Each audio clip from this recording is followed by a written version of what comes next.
నమస్తే ఫ్రెండ్స్, నేను మీ AI assistant. అందరూ ఎలా ఉన్నారు? నేను బాగున్నాను.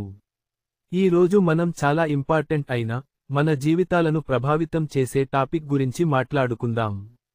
మనలో చాలామందికి హార్ట్అటాక్ అంటే, బాగా ఏజ్ ఎక్కువ ఉన్న వాళ్లకి అంటే పెద్ద వయసు వారికి మాత్రమే వస్తుంది అని అనుకుంటారు.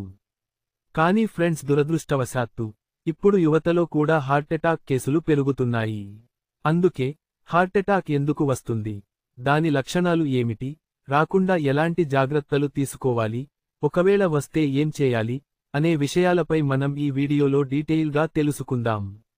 ముందుగా హార్ట్అటాక్ అంటే ఏమిటో తెలుసుకుందాం. మన గుండె ఒక పంప్ లాంటిది.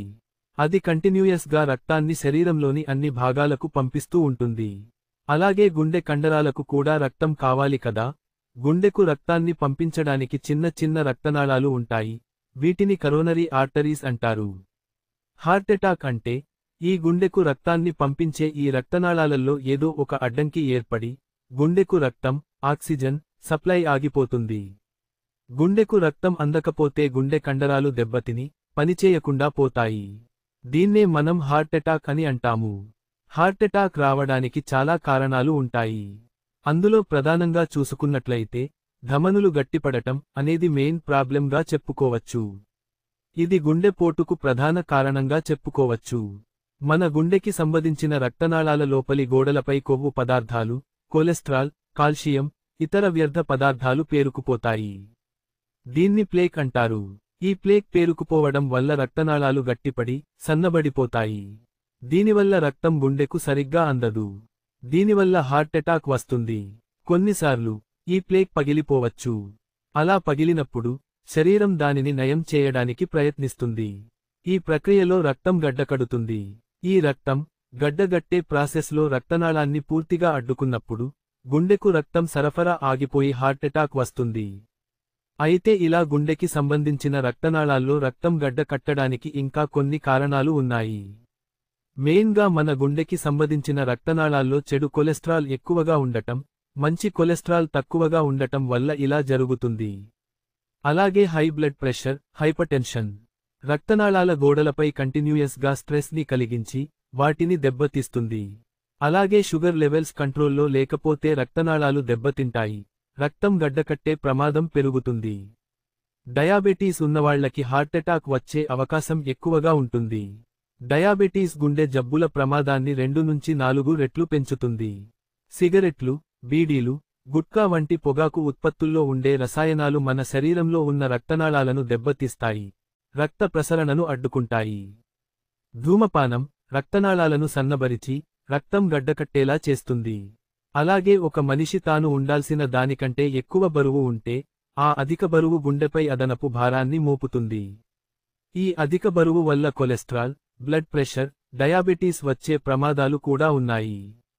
ఏ పని చేయకుండా అలా కూర్చొని ఉండటం వల్ల లేదా కదలకుండా ఒకే చోట కూర్చొని పనిచేయడం వల్ల, ఎటువంటి ఎక్సర్సైజులు చేయకపోవడం వల్ల బరువు పెరగడం, కొలెస్ట్రాల్ పెరగడం, హై బ్లడ్ ప్రెషర్ వంటి ప్రాబ్లెమ్లు వస్తాయి. Over thinking, work pressure, stress వల్ల శరీరంలో కొన్ని హార్మోన్లు రిలీజ్ అయ్యి, ఇవి బ్లడ్ ప్రెషర్ను పెంచి గుండెపై భారాన్ని పెడతాయి. కొన్నిసార్లు చాలా తక్కువ సందర్భాలలో, మీ కుటుంబంలో ఎవరికైనా చిన్న వయసులోనే గుండె జబ్బులు ఉన్నట్లయితే, మీకు కూడా గుండెపోటు వచ్చే ప్రమాదం ఉంటుంది. వయస్సు పెరిగే కొద్దీ హార్ట్అటాక్ వచ్చే ప్రమాదం పెరుగుతుంది. అబ్బాయిలకు 45 ఇయర్స్ తర్వాత, అమ్మాయిలకు 55 ఇయర్స్ తర్వాత ఈ హార్ట్అటాక్ వచ్చే ప్రమాదం ఎక్కువగా ఉంటుంది. ఎక్కువ ఉప్పు, జంక్ ఫుడ్, కొవ్వు ఎక్కువగా ఉన్న ఫుడ్ తినడం వల్ల కూడా ఈ హార్ట్అటాక్ వచ్చే అవకాశాలు ఉంటాయి. హార్ట్అటాక్ లక్షణాలు అందరికీ ఒకేలా ఉండవు. కొంతమందికి పెయిన్ ఎక్కువగా రావచ్చు, మరికొంతమందికి లైట్గా పెయిన్ వస్తుంది లేదా అసలు పెయిన్ లేకపోవచ్చు. చెస్ట్ పెయిన్ అనేది అత్యంత నార్మల్గా కనిపించే లక్షణం. ఛాతీ మధ్యలో లేదా ఎడమ వైపున బరువుగా ఉన్నట్లు, నొక్కిపెట్టినట్లు, పిండినట్లు లేదా మంటగా అనిపించవచ్చు. ముఖ్యంగా ఎడమ భుజం, ఎడమ చేయి నొప్పిగా ఉంటుంది. ఈ నొప్పి మెల్లగా మెడ, దవడ, వెన్ను లేదా కడుపులోకి కూడా స్ప్రెడ్ అవ్వవచ్చు. కొంతమందికి ఛాతీ నొప్పితో పాటు ఊపిరి ఆడకపోవడం, శ్వాస తీసుకోవడం కష్టంగా అనిపించవచ్చు. కొంతమందికి వికారం, వాంతులు, కడుపు నొప్పి రావచ్చు. కొన్నిసార్లు విపరీతంగా చల్లటి చెమటలు పడతాయి. ఒక్కసారిగా బలహీనంగా అనిపించడం, మైకంగా, తల తిరగడం, కళ్ళు తిరగడం లాంటివి అనిపిస్తుంది. ముఖ్యంగా స్త్రీలలో అయితే బాగా అలసిపోయినట్లు అనిపిస్తుంది. గుండె వేగంగా కొట్టుకోవడం లేదా దడగా అనిపించడం. ఇలాంటి లక్షణాలు ఏవైనా మీకు లేదా మీ చుట్టూ ఉన్నవారికి కనిపిస్తే, ఒక్క నిమిషం కూడా ఆలస్యం చేయకుండా వెంటనే అంబులెన్స్కు కాల్ చేయండి. లేదంటే దగ్గరలో హాస్పిటల్ ఉంటే అక్కడికి తీసుకెళ్ళండి. ప్రతి నిమిషం చాలా విలువైనది. సరే, మరి హార్టెటాక్ రాకుండా ఎటువంటి జాగ్రత్తలు తీసుకోవాలో తెలుసుకుందాం. ఫ్రెండ్స్, గుండెపోటును నివారించడం మన చేతుల్లోనే ఉంది. లైఫ్ స్టైల్ చేంజెస్ చేసుకోవడం ద్వారా మనం గుండె ఆరోగ్యాన్ని కాపాడుకోవచ్చు. ప్రతిరోజు పండ్లు, కూరగాయలు తినాలి. వీటిలో ఫైబర్, విటమిన్లు, యాంటీఆక్సిడెంట్లు పుష్కలంగా ఉంటాయి. బ్రౌన్ రైస్, ఓట్స్, మిల్లెట్స్, రాగులు, జొన్నలు, సజ్జలు, గోధుమ రొట్టెలు వంటి ఫుడ్ని ఎక్కువగా తినాలి. వీటిలో ఫైబర్ ఎక్కువగా ఉంటుంది. బేకరీ ఫుడ్లు, డీప్ ఫ్రైడ్ ఫుడ్లు తినకూడదు.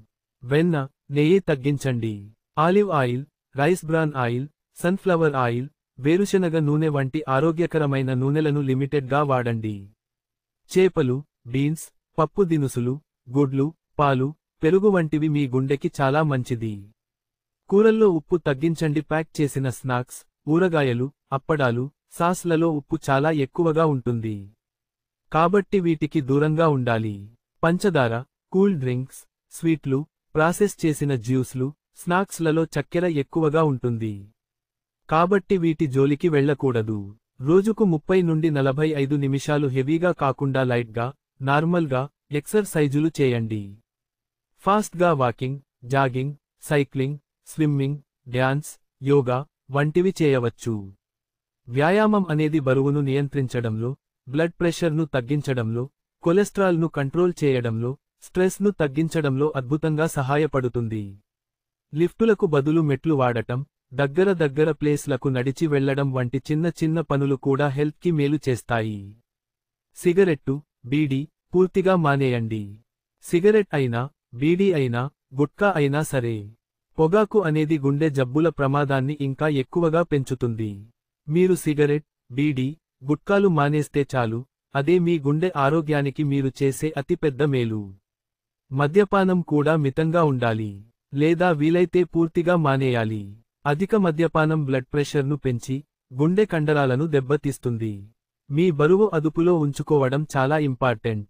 ఈటింగ్ హ్యాబిట్స్, ఎక్సర్సైజులు ద్వారా మన బరువును కంట్రోల్లో పెట్టుకోవచ్చు.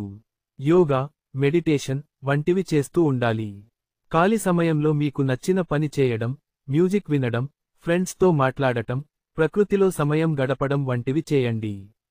తగినంత నిద్ర చాలా ముఖ్యం. రోజుకు 7 నుండి 8 గంటలు నిద్రపోవాలి. ఈ నిద్ర ఒత్తిడిని తగ్గించడంలో, శరీరాన్ని రిఫ్రెష్ చేయడంలో సహాయపడుతుంది. ముఖ్యంగా 30 ఏళ్లు పైబడిన వారు సంవత్సరానికి ఒకసారి పూర్తి ఆరోగ్య పరీక్షలు చేయించుకోవాలి. మీ blood pressure, cholesterol, sugar levels, thyroid లెవెల్స్లను ఎప్పటికప్పుడు పరీక్షించుకుంటూ ఉండాలి. ఏవైనా ప్రాబ్లం ఉన్నట్లు గుర్తించినట్లయితే, వెంటనే డాక్టర్ సలహా మేరకు మందులు వాడాలి. లైఫ్ స్టైల్ చేంజ్ చేసుకోవాలి. సొంత వైద్యం, సొంత ప్రయోగాలు అస్సలు చేయకూడదు. ఒకవేళ డయాబెటీస్ లేదా హై బ్లడ్ ప్రెషర్ ఉన్నట్లయితే, డాక్టర్ సూచించిన మందులను క్రమం తప్పకుండా వాడుతూ ఉండాలి. ఈటింగ్ హ్యాబిట్స్, వ్యాయామం ద్వారా వీటిని కంట్రోల్లో ఉంచుకోవడానికి ప్రయత్నించాలి. మరి ఫ్రెండ్స్, హార్టెటాక్ వచ్చినప్పుడు ఏం చేయాలి? అంటే, హార్టెటాక్ అనేది ఒక మెడికల్ ఎమర్జెన్సీ సిట్యుయేషన్. ఒకవేళ మీకు లేదా మీ చుట్టూ ఉన్నవారిలో ఎవరికైనా హార్టెటాక్ లక్షణాలు కనిపిస్తే, వెంటనే అంబులెన్స్కు కాల్ చేయండి. హార్టెటాక్తో బాధపడుతున్న వ్యక్తిని ప్రశాంతంగా కూర్చోబెట్టండి లేదా పడుకోబెట్టండి. వారు బెదిరిపోకుండా చూసుకోండి. బిగుతుగా ఉన్న దుస్తులను వదులుగా చేయండి. యాస్పిరిన్ టాబ్లెట్ ఉంటే నమలమని చెప్పండి. యాస్పిరిన్ రక్తం గడ్డకట్టడాన్ని నిరోధించడంలో సహాయపడుతుంది. అయితే, డాక్టర్ సలహా లేకుండా యాస్పిరిన్ వాడకూడదు. కొంతమందికి యాస్పిరిన్ టాబ్లెట్ ఎలర్జీని కలిగిస్తుంది. మీరు సిపిఆర్ చేయడంలో శిక్షణ పొంది ఉన్నట్లయితే, అంబులెన్స్ వచ్చే వరకు సిపిఆర్ చేయండి. ఇది గుండెను మళ్లీ కొట్టుకునేలా చేయడంలో, మెదడుకు రక్తం సరఫరా అయ్యేలా చేయడంలో సహాయపడుతుంది. మీకు హార్టెటాక్ లక్షణాలు కనిపిస్తే ఒంటరిగా ఆసుపత్రికి వెళ్ళొద్దు. అంబులెన్స్ కోసం వెయిట్ చేయండి. వారు సరైన టైంలో సరైన ట్రీట్మెంట్ అందిస్తారు. చూశారు కదా ఫ్రెండ్స్, హార్టెటాక్ ఎంత ప్రమాదకరమైనదో. చిన్న చిన్న జీవనశైలి మార్పులు చేసుకోవడం ద్వారా మనం మన గుండెను ఆరోగ్యంగా ఉంచుకోవచ్చు. గుర్తుంచుకోండి, ఆరోగ్యమే మహాభాగ్యం. మీ గుండె ఆరోగ్యం మీ చేతుల్లోనే ఉంది. సో మరి ఫ్రెండ్స్, ఈ వీడియో మీకు ఉపయోగకరంగా ఉందని అనుకుంటున్నాను. అలాగే మీకు ఈ వీడియో నచ్చినట్లయితే లైక్ చేయండి. అలాగే మీ ఫ్రెండ్స్ అండ్ ఫ్యామిలీ మెంబర్స్తో షేర్ చేయండి. ఎందుకంటే ఈ సమాచారం ఎంతో మందికి ఉపయోగపడుతుంది. అలాగే మీ అభిప్రాయాలను కామెంట్స్ రూపంలో తెలియజేయండి. అలాగే మీరంతా ఆరోగ్యంగా ఆనందంగా ఉండాలని కోరుకుంటున్నాను. ఫ్రెండ్స్, మరిన్ని ఇలాంటి ఇంట్రెస్టింగ్ వీడియోల కోసం మన ఛానెల్ను సబ్స్క్రైబ్ చేయడం మర్చిపోకండి. త్వరలో మరో ఇంట్రెస్టింగ్ టాపిక్తో మళ్ళీ కలుద్దాం. అంతవరకు సెలవు. నమస్తే.